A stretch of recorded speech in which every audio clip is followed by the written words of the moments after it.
some of you before our expectations, we have lunch here at 11:30, so that the early arrivers get their choice, and we can all be mostly finished eating very quick and start, but I think we'll be fine.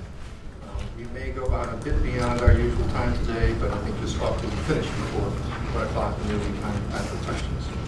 You also have in front of you a flyer giving a list of other talks that are coming up. We have a wonderful, wonderful series coming up Thursdays at noon. We're booked solidly through April.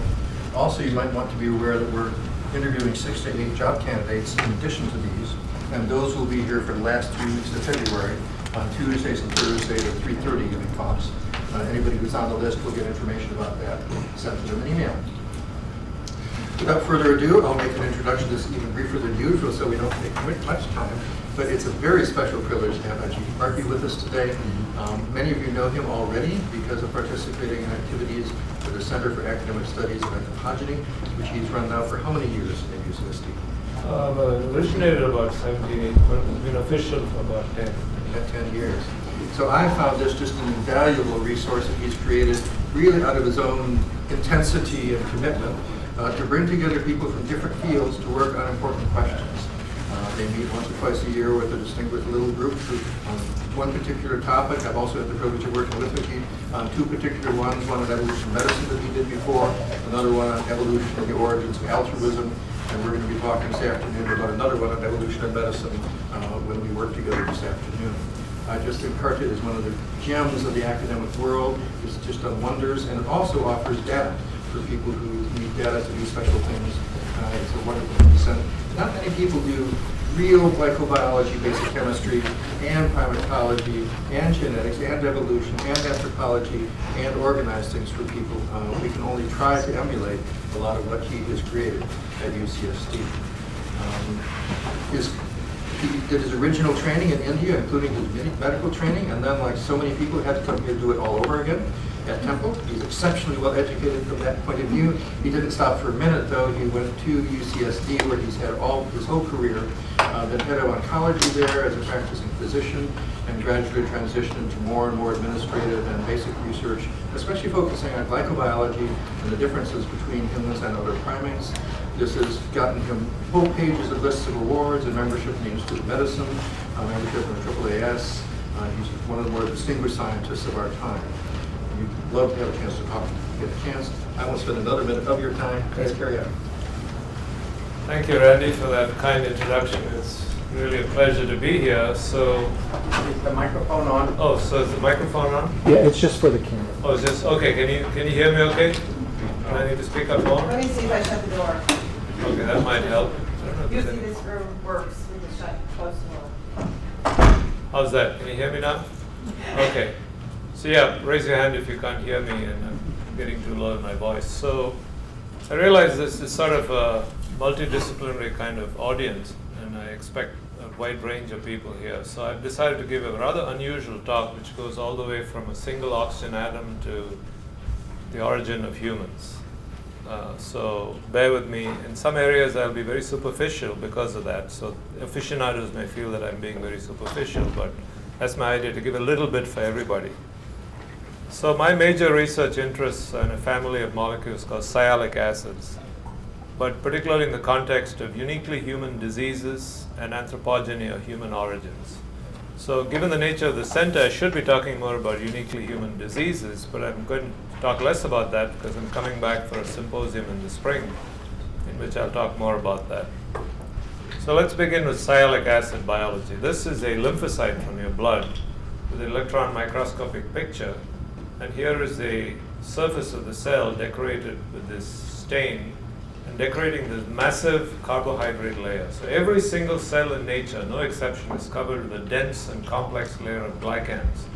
And there are very few people that study these molecules, but they're extremely difficult to study. It's sort of the dark matter of biology, as I put it, and people need to study it more, but we're one of the few people working on this. So the particular sugars I study, we use these kind of cartoons to show sugars change to make it easier on the non-chemical people. And at the terminus of many sugar chains on the surface of every vertebrate cell is this family of molecules called sialic acids. And you can see, I just show them with the diamond here. So they're found in animals of the deuterostome lineage, so that would be sea urchins to humans. And interestingly, in the bacteria that interact with the deuterostomes, don't load it too much, people will fall asleep after eating loads. I don't have any fancy slides with fluorescence color, so that's about right. Yeah, that's about right. So what do these sialic acids do? They've been around since the Cambrian expansion, and in 500 million years they've evolved to do all kinds of things like brain plasticity, kidney filtration. Other than that, they're the natural target for any pathogen of vertebrates. So influenza, malaria, cholera, the list would go off the screen because pathogens bind to sialic acid. Well, if that's the sole purpose of sialic acid, you would have eliminated them a long time ago. But if you take out sialic acids in a mouse, embryonic lethal. So you need to have sialic acids. And we and others have found that there are other functions for sialic acids within the vertebrate system. But the whole situation is complicated by the fact that a variety of very successful pathogens cloak themselves with sialic acids. It's like a Klingon cloaking device. So they come in and take advantage of your immune system by cloaking them with sialic acid. And of course, there are phages out there that recognize sialic acid. So look across the bottom of the screen. 500 million years of an evolutionary arms race. If you've got sialic acids, you're in deep trouble. If you don't have sialic acids, you're dead. So that combination results in very rapid evolution in this system. And there are many kinds of sialic acids. Now, as Randy mentioned, I'm originally trained as a physician, originally as an oncologist. I've been practiced for 20 years now. But this particular interest of mine arose in 1984 when my daughter was born. And nothing in any of my prior training prepared me for this amazing, watching this helpless blob become a person. Right? How does this happen? And the second thing that happened that year, I happened to see a case of serum sickness. There's a case of bone marrow failure where they still give actually horse serum. Nobody knows how exactly it works. The patient developed a reaction against the horse serum, not surprising. And I thought, that's not surprising. It's against the proteins in the horse serum. I read the literature, it says it's against the sialic acids in the horse serum. So how can that be? All of us have sialic acids. So I was aware of the fact that there are many kinds of sialic acids. It took about 10 years to figure out what was going on.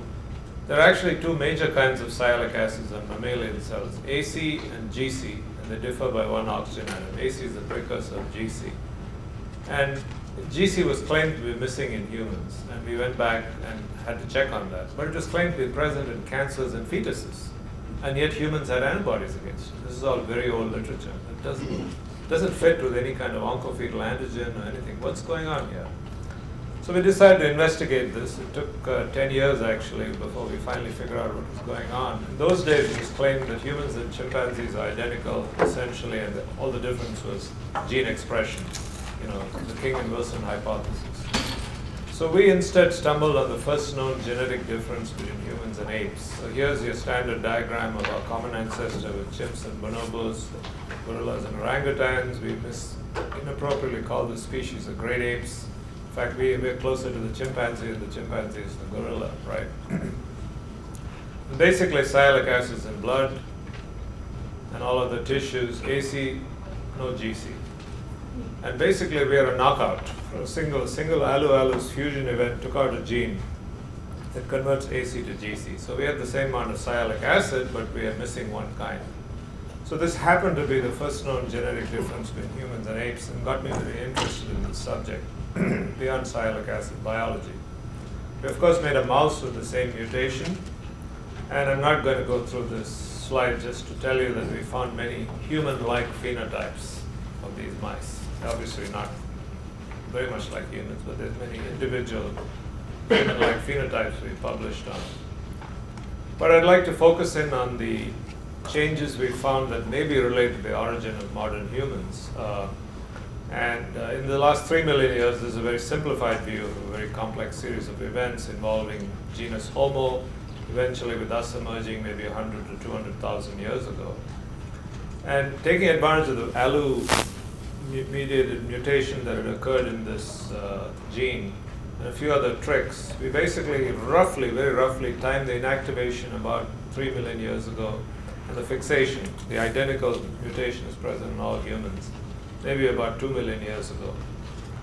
So at that depth of time, it's impossible to prove what kind of selection may have driven this. But we have a clue. That is falciparum malaria, which is the big killer malaria, which is only about 20, 30,000 years ago is the estimate. all the malarias in the world, there are many kinds of ape malarias, and what we found is that the falciparum malaria myrzoid binds RBCs through its sialic acids, but it wants the human kind AC, whereas the great ape malaria has a GC preference, single oxygen atom difference.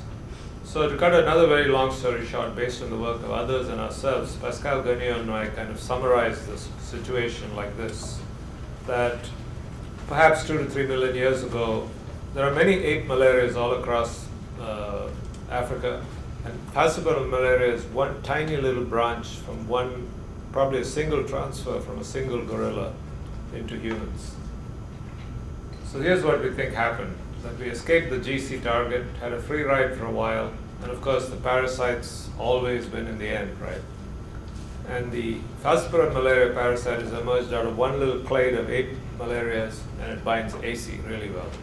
So we think that's what happened. We can't prove it, but it's consistent with everything we know. And then, of course, the spread of humans and species, radiation of mosquitoes, and you have the explosion of falciparum malaria. So we can't be sure, but maybe there was a malaria negative selection or some kind of infectious disease selection. But infectious disease selection usually gives you something like sickle cell anemia, polymorphism, not a fixation. So how would this thing have gotten fixed in the human population? Well, Pascal Gagnon, my colleague, came up with an interesting idea which we tested, and we've done this in mice. We're summarizing, this is his figure summarizing what happened. About 2 to 3 million years ago, a few individuals emerged who was, this is the gene, CMH, that makes GC. Negative for CMH, no GC. It turns out that in the mouse model, that the CMH negative male sperm has no problem with the CMH negative female. The CMH positive, the original wild type sperm, still carry the GC, and they encounter antibodies in the uterus which kill the sperm. So there's a markedly reduced fertility, not completely absent.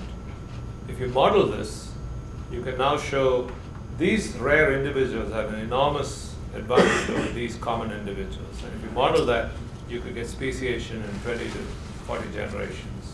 So obviously theory, we can't prove it, but maybe that's what happened.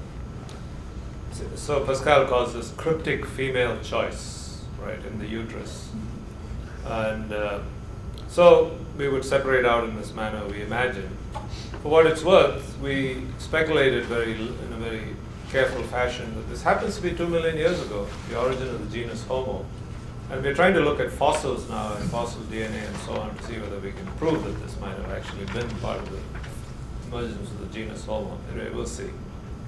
It's another very practical consequence, which is the following. Remember I told you that GC was present in cancers and fetuses. So now there must be a second pathway. Maybe the knockout mouse, no sign of any GC. Where's it coming from? Long and the short of it is humans and mice that don't have the gene cannot make this molecule. Food products, primarily red meat, and to some extent maybe milk products. The GC comes in, it's a Trojan horse. It differs by one oxygen atom. Metabolically, it's like it was there 2 million years ago. It gets incorporated in our tissues, displayed on our cell surfaces, but the immune system sees it as foreign. So the biochemical pathways don't see it as foreign. The immune system sees it as foreign. So we have, as far as we know, the first example of a xeno-autoantigen. Xeno coming from another animal. Auto being part of you, antigen. And we have circulating in our blood, all of you have xeno-auto antibodies. And the combination of those two, we have shown now, causes chronic inflammation, which we call xenosialitis. And this paper just came out just after Christmas, actually, and it's all over the news because the moment you mention red meat and food and nutrition, everybody gets very interested in science all of a sudden, you know. So anyway, we showed in the mouse model that simply by feeding this molecule and causing the antibody formation, the inflammation that occurs accelerates tumor formation. It's not the cause of cancer. This is the gasoline on the fire that drives cancer. So, you know, what does it mean for those who eat red meat? You know, this is the problem with the epidemiologists face, right? No human will pay attention to all the useful information given to you. So I like this thing that Hachette has done, converting your life into a micro life, 30 minutes of your life gained or lost. One serving of fruits and vegetables, you gain 30 minutes. One drink of alcohol, you gain 30 minutes. Second drink, you've lost that 30 minutes. Third drink, you lose the 30 minutes. Right? So basically, in this estimate, a 1/4 pound of burger is 30 minutes of your life lost. Right? It's another way to think about it.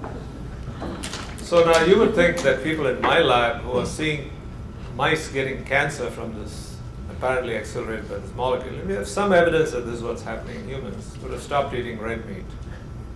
This is a picture that my lab sent me a short while ago. All of them eating ribs. Okay. So what is going on here? These are rational, scientific human beings who have come up with a theory that they've almost proven, and they're just ignoring it. So before the end of the lecture, I'll explain to you what's going on here. Why we humans do this. Okay, so now let's talk about what's happening inside the system. We talked briefly about pathogens. And there's a family of molecules that recognize sialic acid called Silacs. This is really more for aficionados who work on immunology, so I won't go into detail. But we discovered that CD22 binds sialic acids. Paul Crocker found siloadhesin, and along the short of it over the years, we and others cloned and characterized this family of sialic acid binding Ig superfamily lectins. So these molecules live mostly on immune cells, bind sialic acid. And what they do is that you've heard of pathogen-associated molecular patterns and danger-associated molecular patterns. So I wrote a little article that said if there are PAMPs and DAMPs, there must be SAMPs. How do you recognize yourself? Well, it turns out that this class of Silacs do, neutrophils, monocytes, they see sialic acid and say, oh, self. And they shut down the immune response. So this is probably one of the ways in which we avoid autoreactivity, in a very simple way. And we have evidence for other self-associated molecular patterns. But remember the pathogens. Pathogens that coat themselves with sialic acid. A variety of pathogens have independently reinvented sialic acid in a variety of different ways. Or they steal it from the host. And I collaborated with Victor Nizet, who gave me the slide, basically a wolf in sheep's clothing. This is Group E streptococcus, a major human-specific pathogen of newborns and infants and old people. That's sialic acid there, 2,3 linked to galactose to glutamate, identical to humans. They've almost completely recreated the human surface, basically. So we're under pressure now. So now we've got these Silacs that recognize sialic acid. In the case of humans, it's Nu5AC, our human molecule, and these bugs are making it and taking advantage of us. So what we think is happening is that our Silacs switch to AC preference, and we had an increased risk of infection of these pathogens. Many of these are human-specific pathogens, by the way. And we seem to have suppressed our Silac expression and increased our inflammatory potential, which may or may not be related to our propensity for inflammatory-related diseases. But anyway, that's somewhat speculative, but it fits the pattern. So now what are you going to do? If you've got a system of molecules that recognizes self, and somebody's taking advantage of that recognition mechanism, you can't get rid of this, so you'll blow yourself up. So what evolution has done, especially in primates, is to generate the opposite category, the evil twins of these inhibitory Silacs. They recognize sialic acid and send a reactive signal from the cell. So these are actually paired receptors. So it appears we have early evidence that the inhibitory receptors are sitting there, pathogen arrives and the other receptor shows up and says, yeah, you want to recognize me, I'm going to hit back. So they're paired receptors like this, and these are polymorphic in the human population. And first example, associated with increased inflammation and COPD and early labor and so on and so forth. So I don't have time to talk about all of them. The one that's particularly interesting from the human origins perspective is Silac 11 is an inhibitory Silac found on macrophages. Somewhere about, we're not sure exactly when, maybe 1 million years ago, Silac 11 was converted by its evil twin, Silac 16, in 2 independent gene conversion events that still maintained an open reading frame, generating a new protein, Silac 11, which is human Silac 11, which is sequenced quite different from chimp Silac 11. It's the same place, same promoter. but it also now has human-specific expression in the brain microglia, not present in the chimp. And it's got a binding specificity to a kind of sialic acid you find in the brain. But recently we found even more interesting, this is unpublished, that Ling Chuan, Flavia, and Corina found, is that while this is a positive control here, while chimpanzee Silac likes to bind that GC sialic acid that we lost, human Silac hardly binds anything at all. And yet we find other ligands in the brain. So this is, at the moment, very speculative, but Silac is recruited to the microglia of the brain and seems to be recognizing currently unknown receptors in the brain, human-specific. And this is fixed in the human population. All humans have this Silac in the brain. So we're obviously very interested in what might be going on there. So somewhere about a long time ago, Silac 16 was solugenized, Silac underwent a gene conversion and became fixed in the human population. And it gives us this unusual expression of an inhibitory molecule in the microglia of the brain. And we're still trying to figure out what it means. So now let's zoom in closer to the time of the origin of modern humans and a common ancestor with Neanderthals. So there's a Silac called Silac 13. This is the genomic structure of Silac 13 in the baboon, the rhesus monkey, and the chimpanzee. Takashi Engata first noticed it, and then Toshi Hayakawa picked up the fact that Silac 13 is completely deleted in humans. An alu-alu fusion event is almost like a Krelox knockout. All of you are fixed in this regard. Nobody has Silac 13. In chimpanzees, Silac 13 is present in monocytes, but this mutation is universal to modern humans. So this is a human-specific knockout of a receptor that is involved in controlling inflammation, right? But it's all humans. Then Xiaoxia Wang noticed that Silac 17 had a single base pair missing in humans, in all humans. Full open breeding frame, still present, single base pair missing. Wipe out of the protein. So another case fixed in the human population, nobody has it. Where was this in the chimpanzee? We don't know, because the chimpanzee lost it independently for other reasons. So we don't know what the original purpose of the Silac was. But, but we did look for the message. The message is still around. The message is almost 100% in natural killer cells. So some time ago, we used to have this Silac in our natural killer cells, and it was taken out and again fixed in this status fixed in humans. So we did the obvious thing, we resurrected both these genes, right?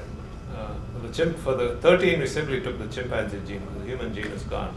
The 17, all we had to do is replace that one base pair. We got a protein. So we made these proteins, and group B streptococcus, E. coli K1, bugs that kill newborns and infants bind to these proteins. Now obviously we're not saying that E. coli K1 and GBS were present a long time ago, hundreds of thousands of years ago. But there was some bacterial selection, we imagine, that selection resulted in the elimination of these two proteins from the human population. So it's really hard to tell. We did a lot of analysis of this, but there's a very peculiar irony in those of you who do phylogenetics. If you have natural selection, lactase persistence or something, you can find the evidence of natural selection in the genome, right? As you go deeper in time, the evidence of the selective sweep starts disappearing, and the evidence of the relative homozygosity in the region starts disappearing because of random mutations. There's a cruel irony in the fact that just about the time when all the current methods of selection checking fade out is about 100,000 years ago, which is about the time of the origin of modern humans. So unless something changes, we are never going to show direct evidence for selection of a gene at the origin of modern humans, because the signature is lost. So all we can do is speculate. The most likely scenario, we find evidence of weak selection at both these loci. Weak selection. These mutations are present in Neanderthals and Denisovans, our cousins from a few 100,000 years ago. But population is very small there, obviously. That's been studied. So we think that there was some kind of selective sweep, we don't know, that eliminated them at some point close to the origin of modern humans. We can't be sure. But obviously, if you have alteration of innate immune defense against human neonatal pathogens, there's going to be a strong selection on reproductive success, right? So certainly as a candidate for selection, it's a strong case. So could bacterial pathogens have been selective agents in hominin evolution? You know, we very freely equate infectious agents as selective agents to explain polymorphisms. Why don't we consider infectious agents as agents of speciation, if you really get a bottleneck? So anyway, we speculated in this paper that we should consider the possibility of an infectious origin of modern humans, because this happened probably 200,000 years ago, give or take, we're not sure, by some kind of infectious disease selection. And whatever it is, it left us in a state where we are missing molecules that control our innate immune responses. So we would place that somewhere about 300,000-400,000 years ago, give or take, maybe close to the origin of modern humans. So we started out 10-15 years ago by finding one difference between humans and chimpanzees. And it could have just been a fluke. So there are less than 60 genes involved in sialic acid biology, which is what my lab does. So every time we see a difference between a mouse and a human, we immediately say, what's happening in the chimpanzee? It's become almost a mantra in the lab, right? Doing that, we have found all these genes involved in sialic acid biology that have fixed changes from chimpanzees, gorillas, and orangutans, and several polymorphic changes. We're still studying many of these. Now, you know, maybe we're just looking at the lamppost, and we have thousands of human genomes to look at. But now there are something like 80 genomes of apes, so we're starting to look further, and a few of the other primates. And it appears that many of these Silacs, particularly, were invented during the primate radiation, and then deleted, inactivated, so on, and there's some other genes. So we have evidence of, you know, there's usually this thing, human evolution occurred by change in gene expression.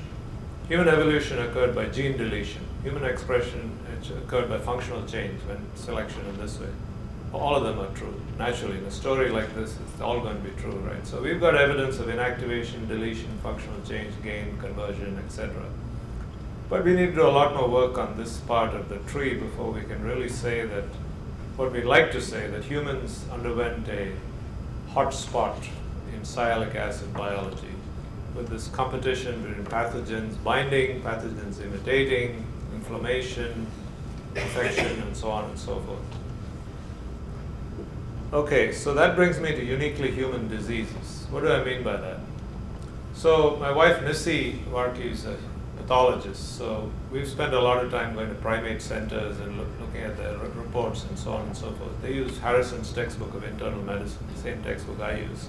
Oh, they're just like us. Looking through the books, how about this, how about this, how about this?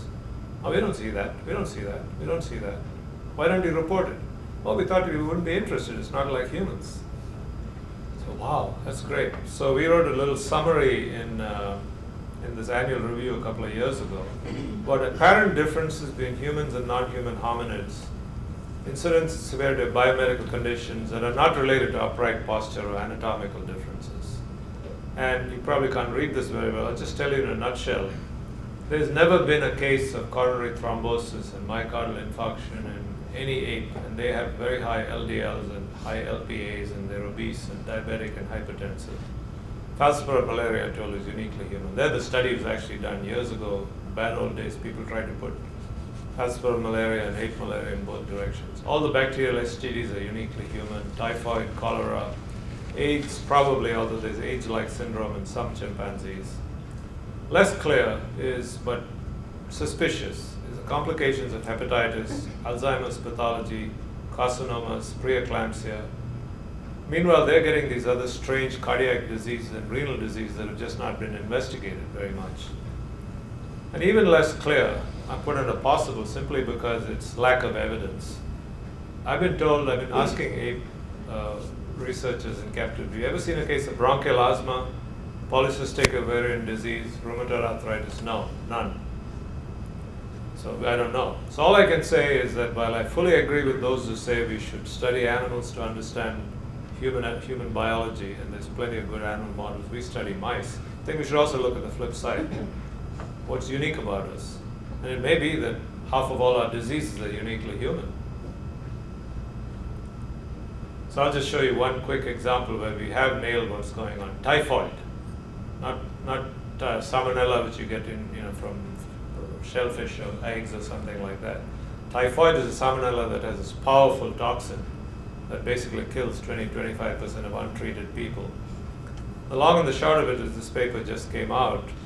We've shown that what is happening is that the typhoid toxin is evolved to only bind AC, the human sialic acid, and doesn't bind GC at all. If you make a mouse that's like a chimpanzee with the level of GC that a chimpanzee has, no sickness. And again, in the bad old days when these things were allowed, typhoid was given to chimpanzees and they just had a mild illness. So here may be an example where the pathogen is evolved to hone in on humans. So typhoid fever, here's the crystal structure of the toxin. This is the Horegalan. Binds AC but not GC. And maybe that can explain why the chimpanzees in the old days were found to be resistant to typhoid fever. They can get infected. Bacteria can multiply, they just don't get sick. Okay, so I've been talking about sialic acid and segued into human disease, but haven't talked that much about human disease. Hope to do so when I come back. So now I want to turn to anthropogeny and human origins, and we've obviously contributed at the molecular level. But more recently, after spending, as Randy mentioned, I've been working on organizing this group for a long time. So I'm very interested in the question of anthropogeny. Where did we humans come from and how did we get here? And one of the terms that's been used for this is anthropogeny. And as Randy mentioned, we have this center called CARTA. And we have symposia, particularly this link I'd commend to you. It's had more than 20 million hits to date through YouTube and iTunes. Talks about everything you can think of, from altruism to neuroscience to genomes to everything else.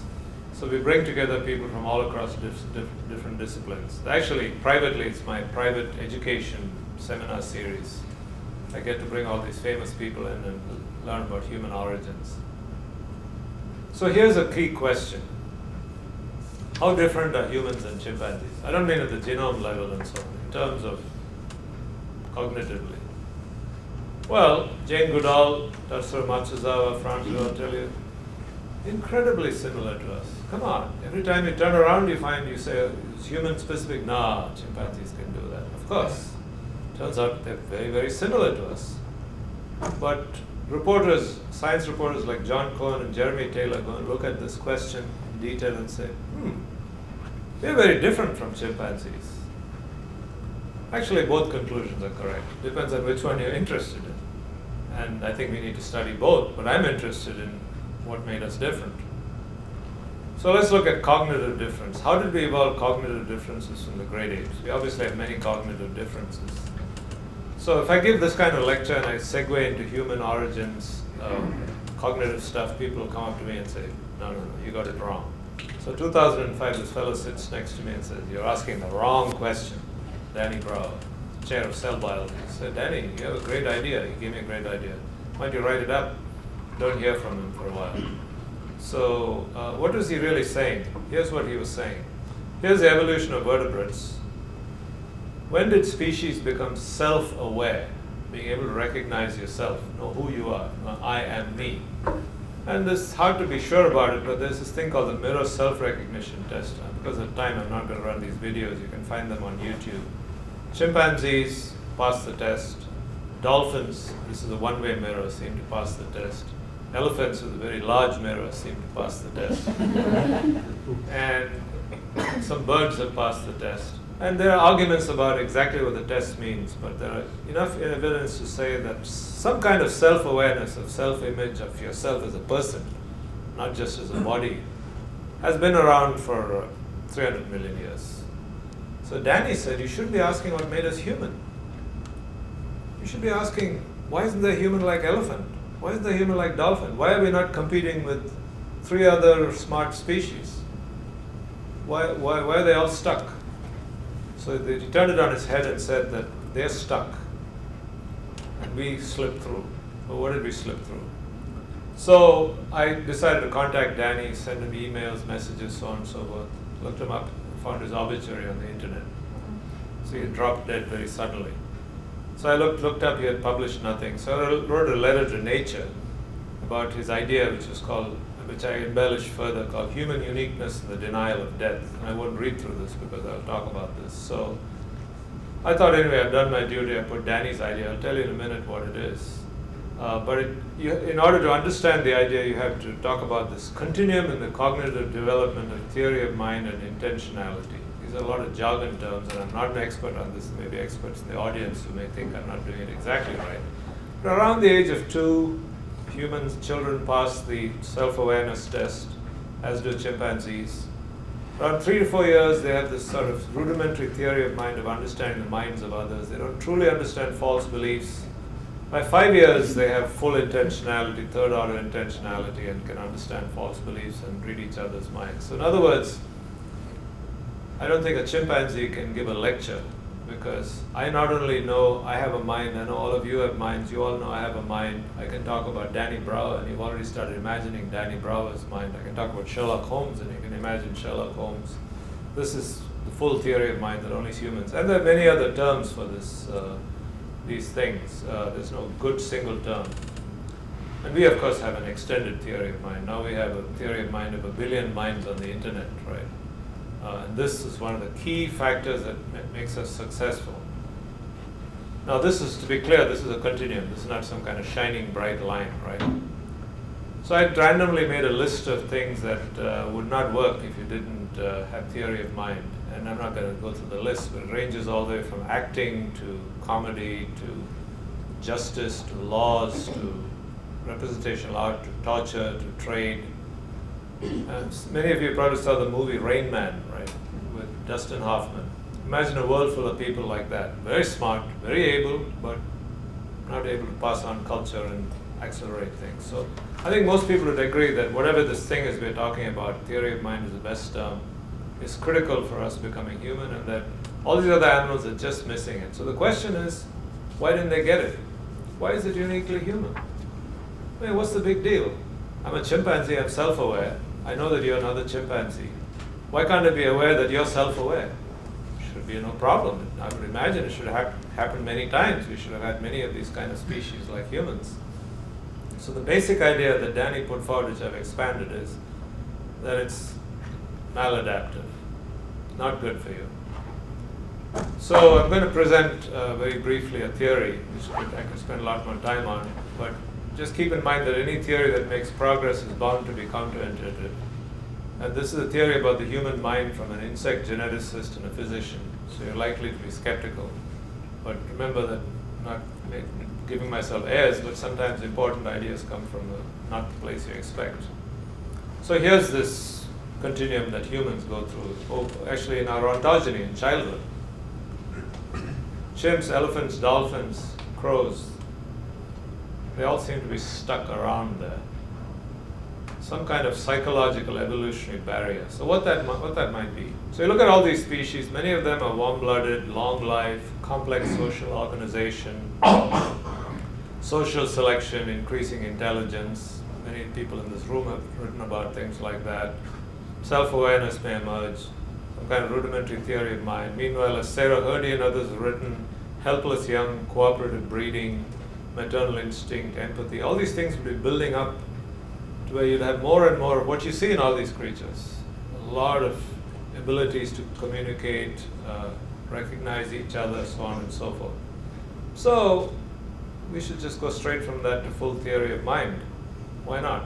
It shouldn't be that big a step. So why didn't any of them do it? Apparently none of them seem to have done it.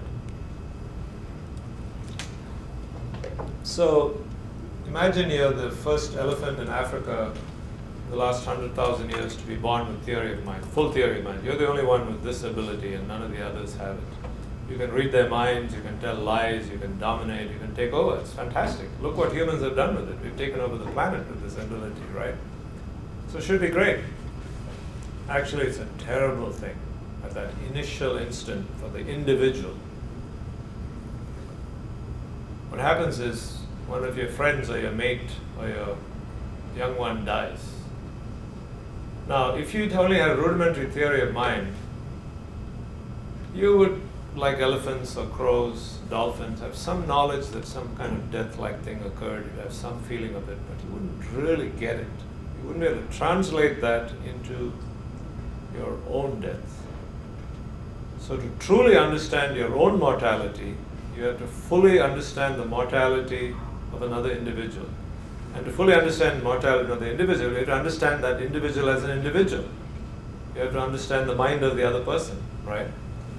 So the argument is that the full theory of mind, that elephant says, shit, I'm going to die. It says, I'm not going to fight that bull elephant. I'm not going to take any risks. I'm going to hide in a corner. I'm just going to somehow survive and get away with it. Now remember, all animals have built-in fear instincts, right?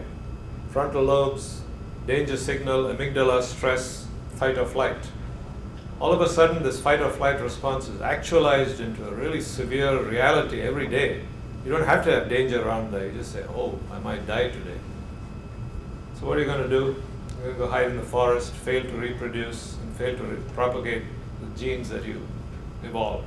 So this is the theory that we, in the last 200 million years, an occasional bird, an occasional elephant, an occasional chimpanzee or whatever, bumps against this barrier, gets this existential crisis, if you want to call it that, and just fades away and never succeeds sufficiently to really establish it in a cohort. Because you have a bunch of individuals who can tolerate this anxiety and do it. So how would you solve the problem then? If you've got a problem and you're stuck, and this is the psychological evolutionary barrier, the answer is quite simple, right? Denial. So this is the title that they gave to our book that Danny and I have written. I didn't particularly like the particular title because the word denial has many meanings. And I'm using denial in the context of an unconscious defense mechanism characterized by refusal to acknowledge painful realities, thoughts, or feelings. So you know it, but you ignore it, right? And you're able to suppress the fear that comes out of it. So if at the same time that you get full theory of mind, those same individuals, or at least some cohorts that mate with them, have a loss of risk aversion and reality denial, now you would slip through, get denial of mortality, other mechanisms. I remember telling Danny, I don't think you're going to have a specific module for prevention of mortality salience. That's not possible. By the time I got his book, I realized he had come to the same conclusion. It's not denial of mortality. We just deny anything we don't like. Just ignore it. We can just, not bother. So now you get psychological tolerance, successful reproduction, benefits of theory of mind, optimism. What is optimism? Denial of reality. What is extreme optimism? Extreme denial of reality. My grandfather was a friend of Gandhi, so I keep hearing about it from my mother. What the heck was Gandhi thinking? He's going to take on the British Empire with non-violence? What a ridiculous, stupid idea. He does it, pays the price. Theory of mind, Nelson Mandela, Martin Luther King, Lech Walesa, and there it goes. So optimism, confidence, risk-taking. And you can always have one individual who takes the risks and everybody else benefits, right? And as Pascal Gagnon pointed out to me, these two combinations, once you get it going, it's a pretty good mating strategy, especially for males. The theory of mind, you can present yourself as that which you are not. You can take crazy risks, and so you get humans. So Calvin says the cloud of stars is our galaxy, the Milky Way, our solar system's on the edge of it. We hurl through an incomprehensible darkness. In cosmic terms, we are subatomic particles, a grain of sand on an infinite beach. You are basically a hologram made up of subatomic particles that is here for the tiniest period of time, and you mean absolutely nothing. I just told you a fact. Does that bother you? I wonder what's on TV now. So the idea is that this theory of mind was stabilized by denial of reality, and I call it the mind over reality transition. So if this happened, the psychological evolutionary barrier, when would it have occurred during human evolution? Well, this is the hominin fossil record again with us emerging. Current evidence suggests that all humans on Earth emerged a few thousand years ago from 100 to 200,000 ancestors living in Africa.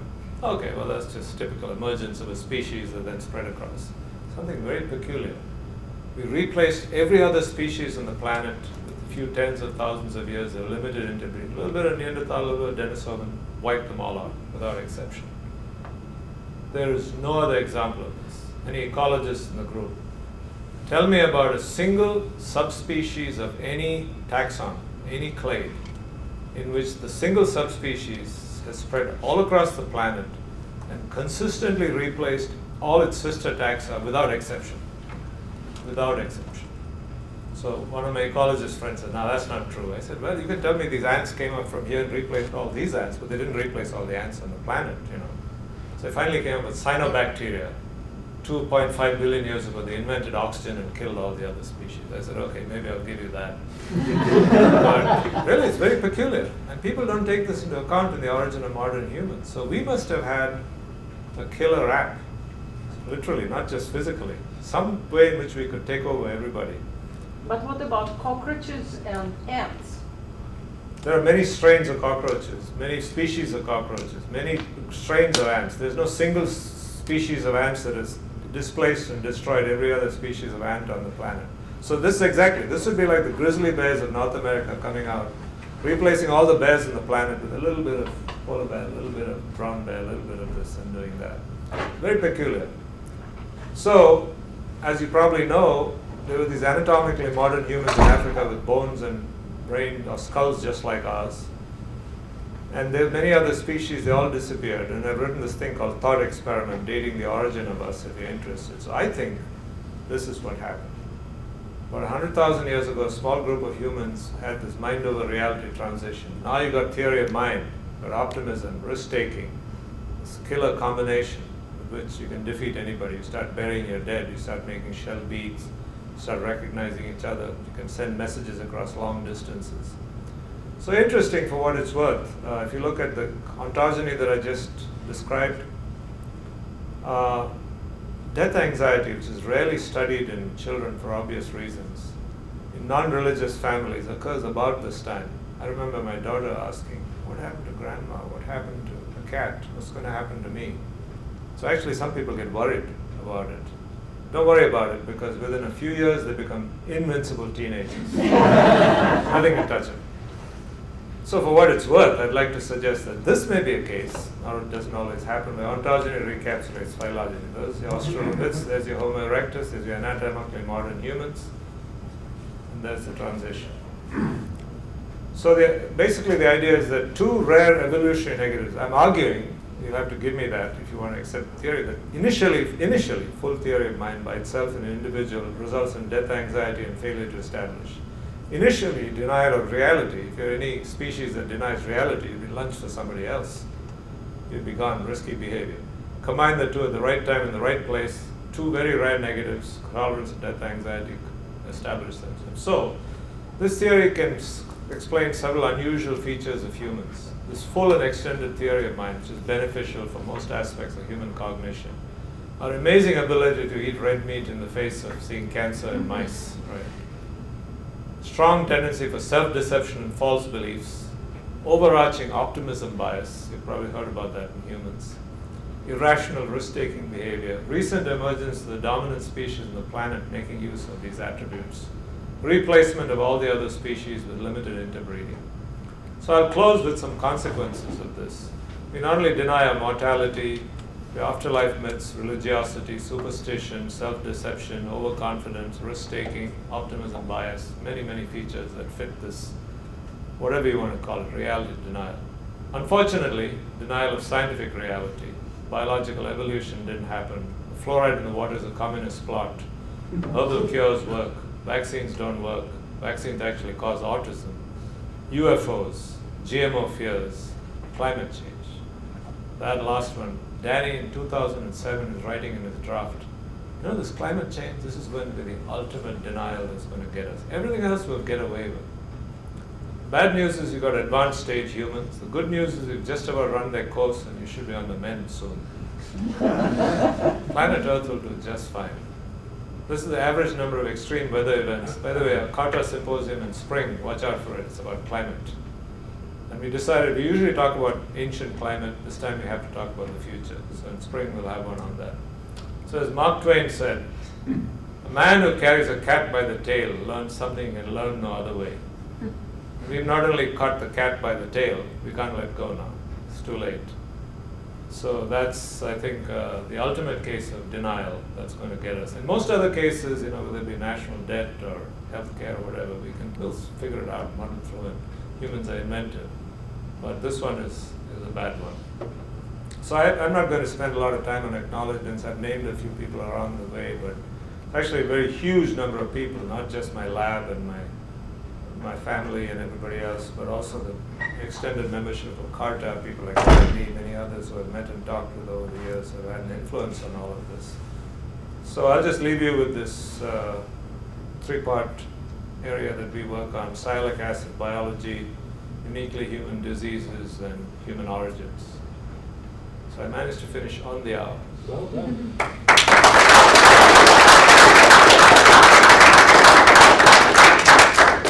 Again, our tradition here is to have everyone go off their various ways after 60 minutes. Because we started 10 minutes late, we're going to take 10 more minutes now. Questions, right? Go ahead.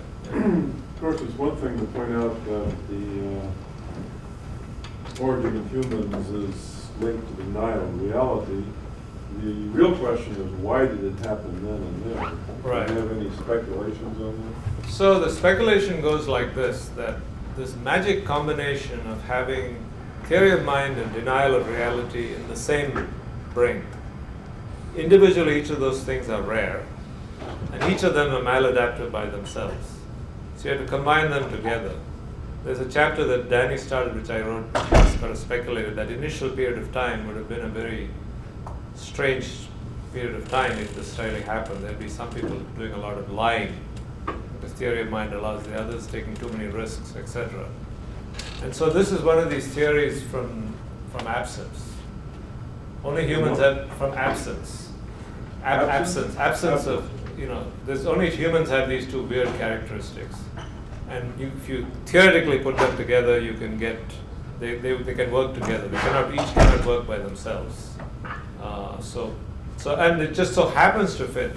This part about modern human origins is not really so much in the book. As I thought about it more, I realized, this could potentially explain this weird thing that this one species took over in this manner. So it's speculation, I'm afraid. So, you had a question? So you show that the human has only one type, Sialic acid. Right. Is also involved that in the communication in the brain and make a circuit more rapid, more right, and they became like in denial. Yeah, no. Unfortunately for us, this particular sialic acid change, so far we've not found an impact directly on the brain. It seems to be indirect with the emergence of these Silacs that may have appeared in the brain. So, and I'm not at all trying to the timing is all wrong. The loss of the sialic acid is like 2 million years ago. The origin of modern humans about 100,000 years ago. So I'm not making any connection. On the other hand, sialic acids are heavily involved in neuroplasticity and signaling in the brain. We're actually studying a different sialic acid change that we have not yet published that is unique to humans in the brain. So I don't think the two are directly connected. Yeah. Thanks for a provocative talk. That was really cool. The last slide, when you showed some of the things that we deny, the thing where you had climate denial, yeah, that's right. So when I saw the vaccine one, I thought about it, all the stuff you see on TV about people on talk shows, stars saying, I'm not vaccinating kids.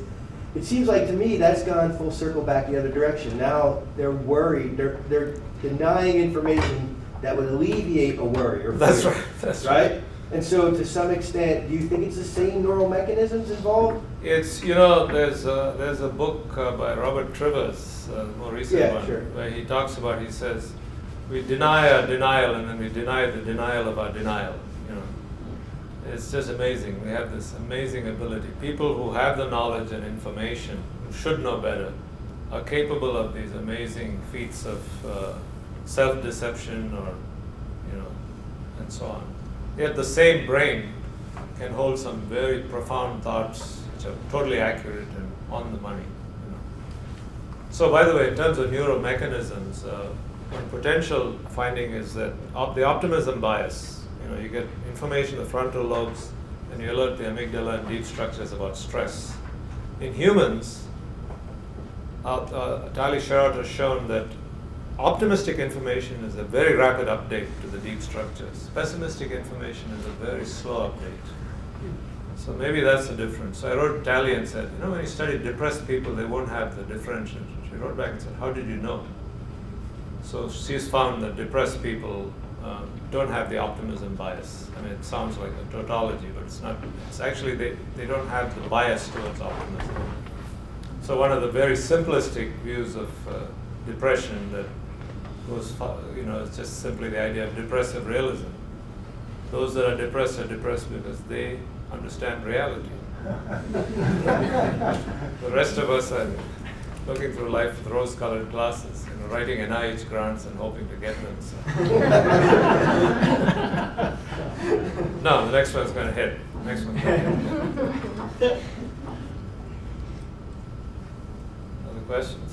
One or two more questions. Yeah.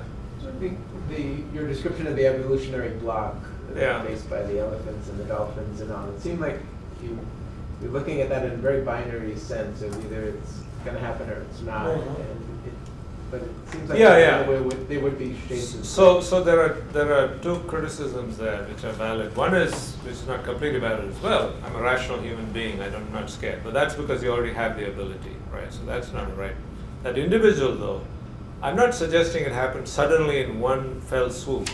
I'm suggesting that every time this bubbles up, this ability for understanding reality and theory of mind, it increases your anxiety about danger of mortality, particularly, and understanding that reality sucks, basically, right? And so maybe it just keeps happening, and maybe among the individuals in the human population is a full range of these things because of its recent evolution, but all these other animals, they may be individuals who are bubbling up to this. But then you've got to combine that with the reality denial at the same time, in the same place, in the same individuals, in the same...